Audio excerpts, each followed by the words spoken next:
Hey guys, Happy New Year and welcome back to the Bumpy Road to $10 million. If you're thinking about how to grow your money in the stock market, this series is for you. This video is not financial advice, and when investing, you can lose everything. So you should always do your own research before investing. So this is the first video of 2026, and we've already had one trading day for the year. If you just started investing in the Bumpy Road strategy, congratulations and good luck. This will be a long and volatile, but hopefully rewarding road. So buckle up. And if you have any questions at all along the way, just drop them in the comments below and I'll do my best to answer as quickly and thoroughly as possible. Now, given the year just started, a lot of you may have looked up forecasts for where the S&P 500 might end up in 12 months, despite what we discussed last video.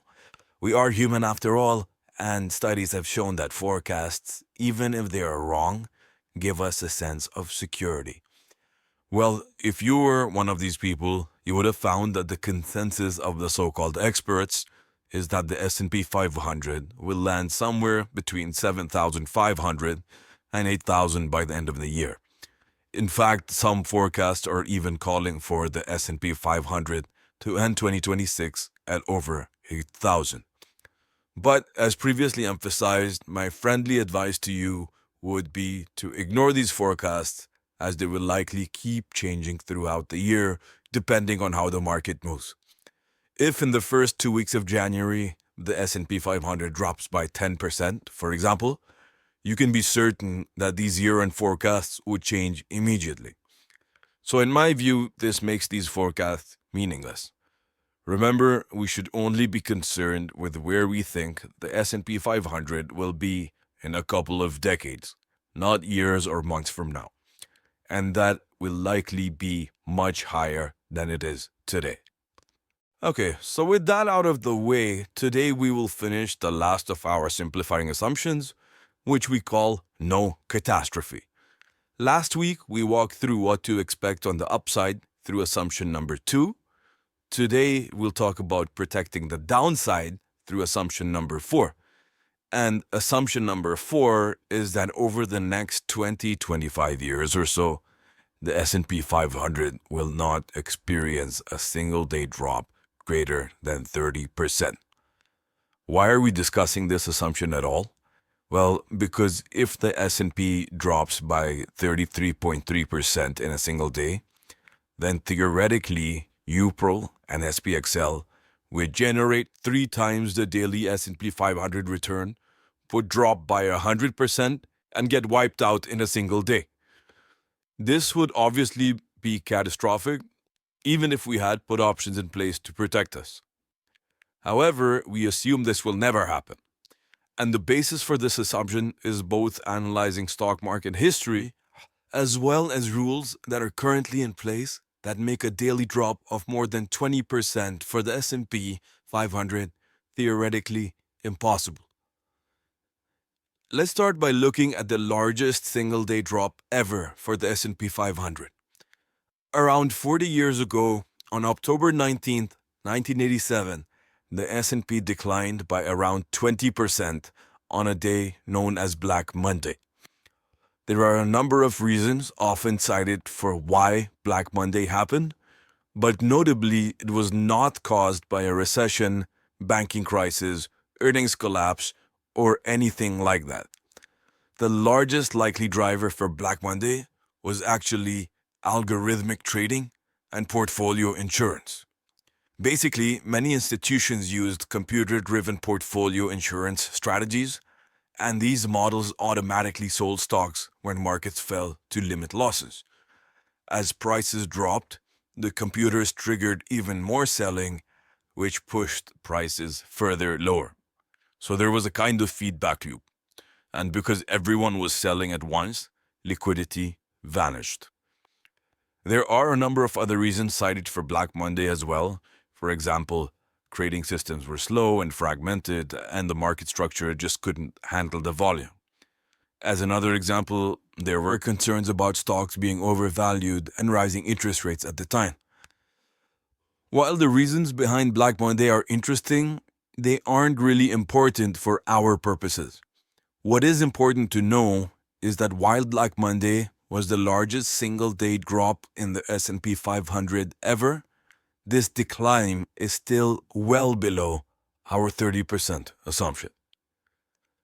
Now, naturally, you may think there were a number of other single-day declines close to 20%, but actually, both the second and third largest single-day drops ever in the S&P were much lower at around 12%.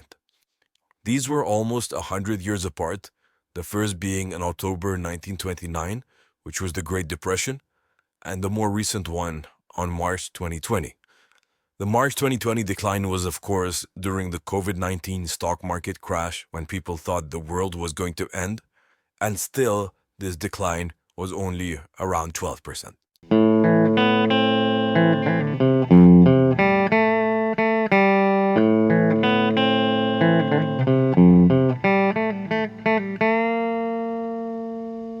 Now, it's not a coincidence that nothing has come close to the 20% single-day decline since Black Monday. To ensure Black Monday never happened again, regulators and exchanges designed a mechanism known as circuit breakers to prevent panic-driven freefall, and these were implemented in 1988. Today, this means that if the S&P 500 drops by 7% from the prior day's closing price, stock market trading is actually halted for 15 minutes to stabilize markets.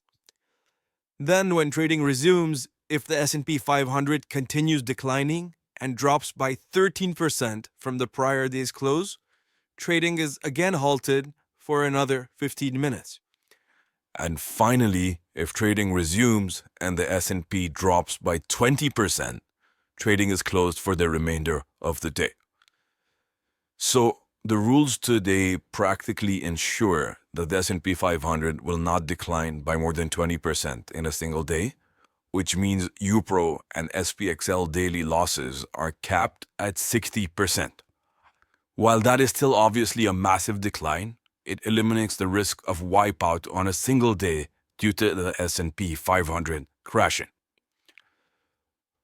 So, guys, that's really it for the last of our simplifying assumptions. Hopefully today's video has helped convince you that the chances of a wipeout on any given day are very low.